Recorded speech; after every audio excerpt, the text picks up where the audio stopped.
Bismillahirrahmanirrahim. Babun, adapun ini adalah bab la nikaha, tidak ada nikah, maksudnya tidak syah pernikahan itu illa biwaliyin, kecuali dengan adanya wali.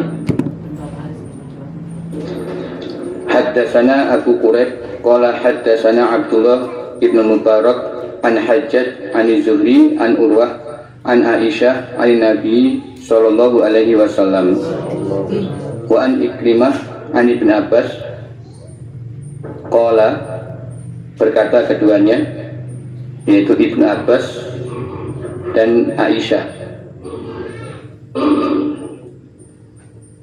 Qala, bersabda siapa Rasulullah sallallahu alaihi wasallam, la nikaha, tidak sah pernikahan illa biwaliyin, kecuali dengan adanya wali. Wa fi hadis Aisyah, dan di dalam hadis Aisyah ada tambahan lafaz.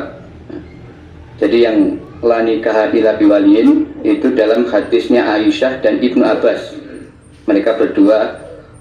Tapi kemudian ada perbedaan dalam hadisnya Aisyah, berarti Ibnu Abbas tidak meriwayatkan dengan lafaz tersebut. Yaitu Aisyah menambahkan, Nabi bersabda, wasultanu waliyuman la waliyalah. Wasultan adapun imam atau amir adalah waliyuman, walinya orang, la waliyah, yang tidak ada wali, lahu, bagi orang. Nabi bersabda bahwa nikah tidak sah kecuali dengan adanya wali. Jadi wali ini termasuk salah satu persyaratan atau rukun dalam nikahan, akad nikah. Kemudian dalam hadis Aisyah ada tambahan bahwa imam atau amir adalah wali dari orang yang tidak mempunyai wali. Nah, siapa sajakah wali bagi seorang wanita? Ini silahkan langsung saja dicatat. Makanya. Ya, ini saya bacakan tulisannya. Ya, ini wali itu berurutan, ya, Bapak Ibu. Wali itu berurutan, dan yang berhak menjadi wali adalah nasab dari bapak. Jadi bukan nasab dari ibu, tapi nasab dari bapak. Bisa catat pertama, satu, bapak kandung. Dua, kakek, yaitu bapaknya bapak. Tiga, anak laki-laki, dan keturunan bawah, cucu, cicit yang sudah dewasa atau balik. Jadi anak laki-laki ini bisa jadi wali, syaratnya sudah balik. Empat, saudara laki-laki sekandung.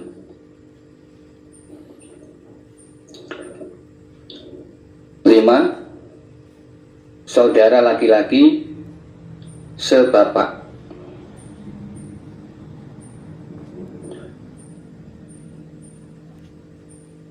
Enam,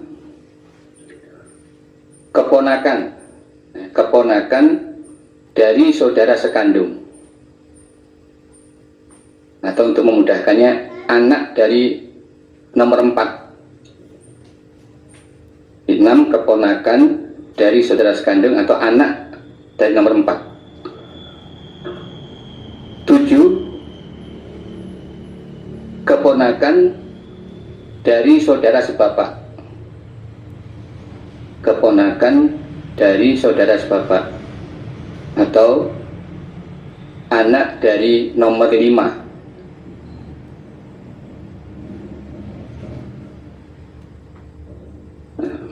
Berikutnya 8, paman sekandung dari bapak. Paman sekandung dari bapak atau saudara laki-laki sekandungnya bapak, maksudnya itu. 9, paman sebapak. Paman sebapak juga dari bapak. Sebapak maksudnya paman sebapak dari bapak, bukan dari ibu tapi dari bapak. Atau saudara laki-laki sebapaknya bapak.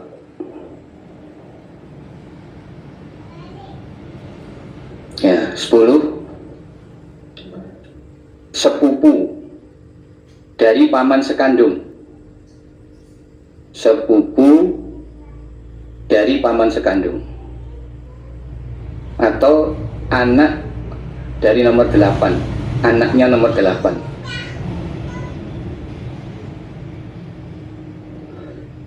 11, terakhir, sepupu dari paman sebapak. 11, sepupu dari paman sebapak atau anak nomor 9, anak dari nomor 9.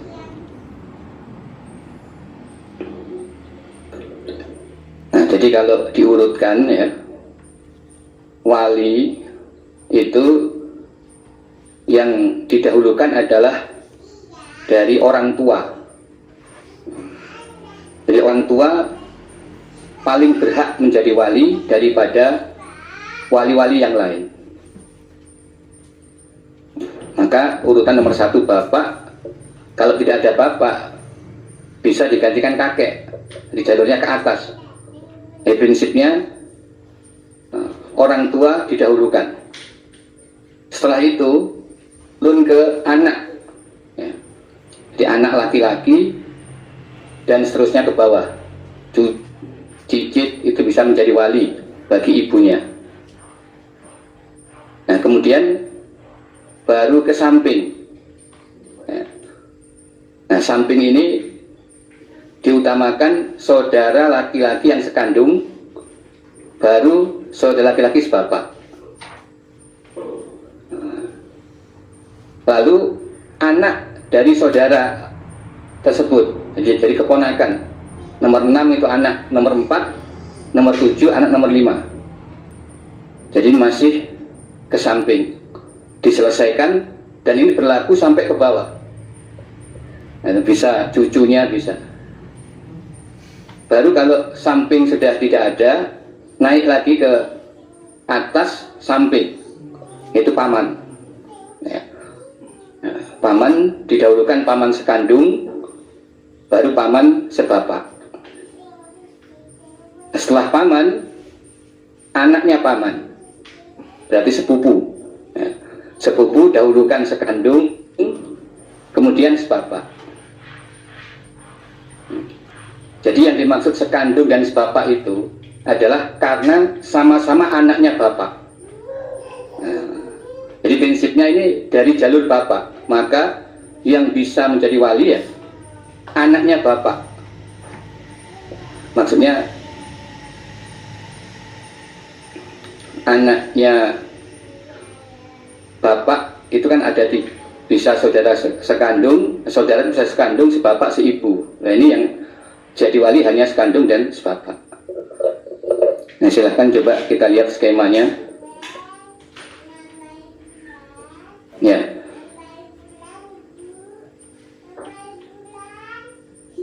Saya perempuan ini ya. Maka yang paling berat jadi wali pertama adalah orang tuanya, yaitu bapak, nomor 1. Nah, berikutnya nomor 2 adalah kakeknya. Ini kakek. bapaknya bapak. Ya. Setelah habis dari atas baru ke bawah anak.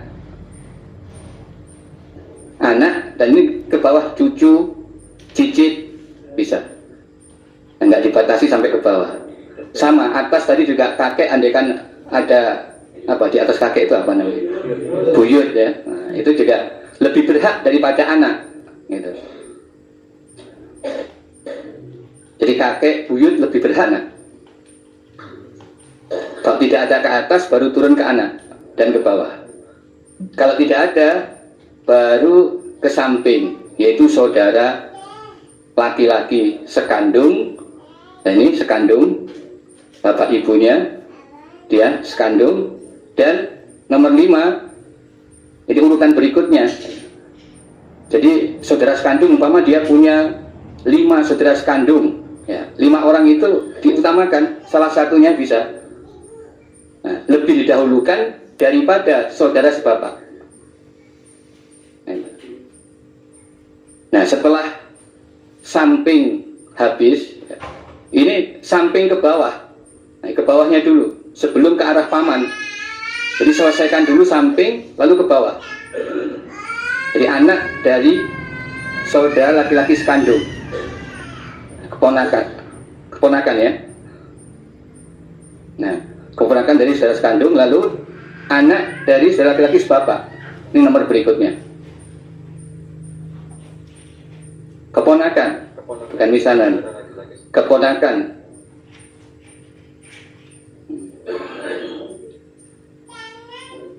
Jadi sambil lihat, sambil diikuti prinsipnya ya. Jadi ke samping, lalu bawah dulu. Dan urut, kandung dulu, baru sebapak. Nah, setelah habis saudara dan ke bawahnya, tadi 4, 5, 6, 7 tidak ada, baru beralih ke paman, atas samping, itu paman. Paman itu bapak. Ini punya saudara sekandung. Nomor 1 bapak punya saudara sekandung. Nomor 8 tadi. Paman sekandung namanya itu. Saudara sekandungnya bapak. Nah, kalau saudara sekandung bapak tidak ada, baru bisa ke saudara sebapaknya bapak atau paman sebapak. Nah, jadi bapak punya saudara sekandung, bapak juga punya saudara sebapak. Ini bapaknya bapak punya istri 2. Nah, punya istri 2, lalu punya anak. Ini nomor 9, berarti nomor 1. Nah, perempuan ini dengan nomor 9 namanya paman sebapak. Nah, setelah paman baru turun ke anaknya paman. Nah, anaknya paman itu anak dari paman sekandung dulu, nomor 10. Anak laki-lakinya paman sekandung ini adalah sepupu. Nah, jadi perlu diperhatikan ya, untuk wali sepupu ini berhak menjadi wali. Ini bedakan dengan kemarin bab mahram. Kalau bab kemahraman, sepupu bukan mahram. Jadi mahram hanya berakhir pada paman, terus turun ke bawah tidak bisa, bukan mahram.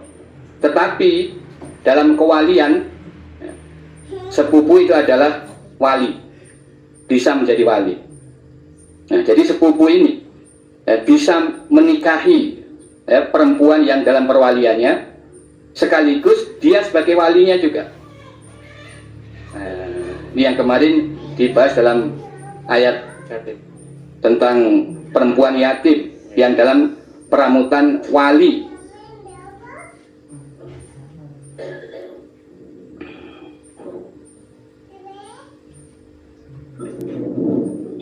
Ya.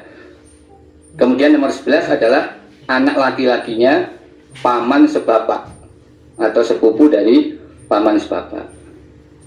Nah, demikianlah urutan wali. Jadi ini harus berurutan ya. Diutamakan yang lebih dekat dengan perempuan. Nah, kemudian kalau wali dari nasab bapak semua tidak ada, maka baru boleh mencari wali dari nasabnya ibu. Nah, jadi selama wali dari nasab bapak masih ada, maka wali dari nasab ibu tidak sah, sama sekali tidak sah.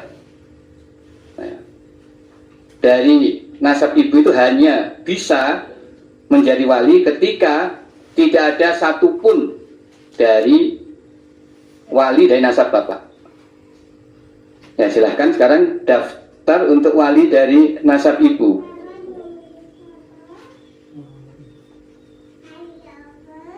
Ya, ini ada 7. 1 kakek atau bapaknya ibu. Ini juga berurutan ya. 2 saudara laki-laki seibu. Jadi perhatikan, tidak ada bapak. Nah, bisa kakek, tapi kakek bapaknya ibu. Nah, tidak ada saudara laki-laki sekandung dan sebapak, maka saudara laki-laki seibu. Itu urutan berikutnya. Kemudian nomor 3, keponakan dari saudara seibu.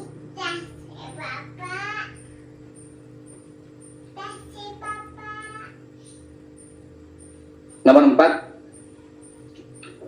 paman sekandung dari ibu atau saudara laki-laki sekandungnya ibu.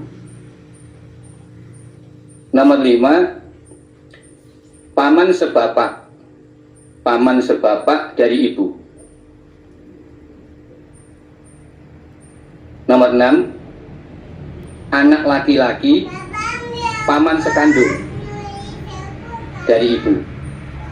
Anak laki-laki, anak laki-lakinya paman sekandung dari ibu atau sepupu. Nah, nomor 6 ini anak dari nomor 4. Nomor 6 itu anak dari nomor 4. Kemudian yang terakhir nomor 7, anak laki-lakinya paman sebapak. Anak laki-lakinya paman sebapak dari ibu atau sepupu. Atau nomor 7 ini adalah anak dari nomor 5. Nah, jadi dari nasab ibu ada 7. Dan ini berurutan juga sama dari orang tua dulu. Dalam hal ini yang ada hanya kakek ya, karena yang bapak itu nasabnya bapak. Kemudian ke bawah itu sudah anak ya, jalur anak itu ikut jalur nasab bapak tadi, nasab laki-laki. Jadi nggak ada anak di sini. Karena kalau ada anak berarti bisa anak jadi wali. Nah, kalau tidak ada anak, tidak ada semua wali dari bapak, maka yang kedua adalah saudara laki-laki seibu dan seterusnya. Kita lihat skemanya ini untuk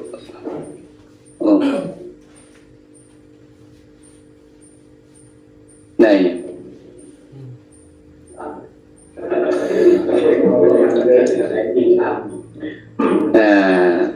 ini perempuan, maka yang pertama adalah dari orang tua ya, ibu, terus ini bapaknya ibu, nomor 1 kakek, terus nomor 2 langsung saudara laki-laki seibu. Nah ini, jadi perempuan ini punya orang tua bapak ibu, lalu ibunya punya anak yang bukan saudara kandungnya, punya laki-laki. Ini saudara laki-laki seibu. Ini jalur ibu kan. Dan ketiga baru turun ini anaknya nomor 2, anak laki-laki, saudara laki-laki seibu atau keponakan dari saudara seibu. Nah, habis ke samping langsung ke atas lagi, yaitu paman. Urut ya, mulai dari paman sekandung nomor 4 dari jalur ibu atau saudaranya ibu ya. Kemudian paman sebapak dari ibu, lalu anak laki-laki dari paman sekandung nomor 6, anak nomor 4 ya. Terus nomor 7 ini anak nomor 5.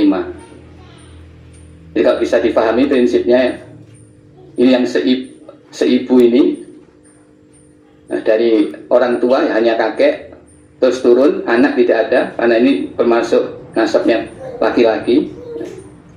Masuk anak ini, anaknya ikut bapak ya. Anak ini ikut bapak, maka turunnya ke saudara seibu ya.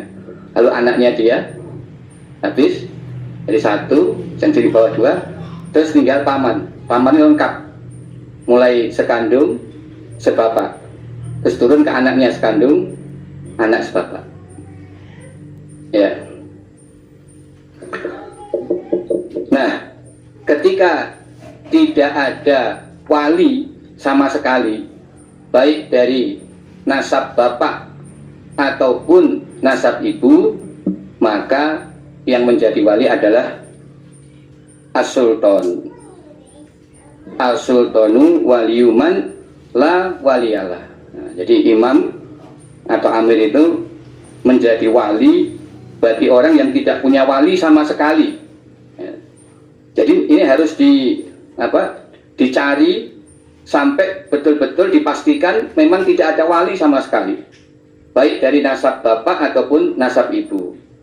Nah, ketika masih ada satu wali saja, maka imam belum berhak menjadi wali. Jadi ketika masih ada satu wali saja dari jalur bapak atau ibu, maka imam tidak berhak menjadi wali. Karena man la waliyalah, kalau memang sudah tidak ada wali sama sekali, baru bisa sultan atau ke imam. Nah, demikianlah penjelasan mengenai urutan wali. Jadi ya diusahakan dalam perwalian ini bisa ditertibkan ya, maka disitulah fungsinya tim pernikahan.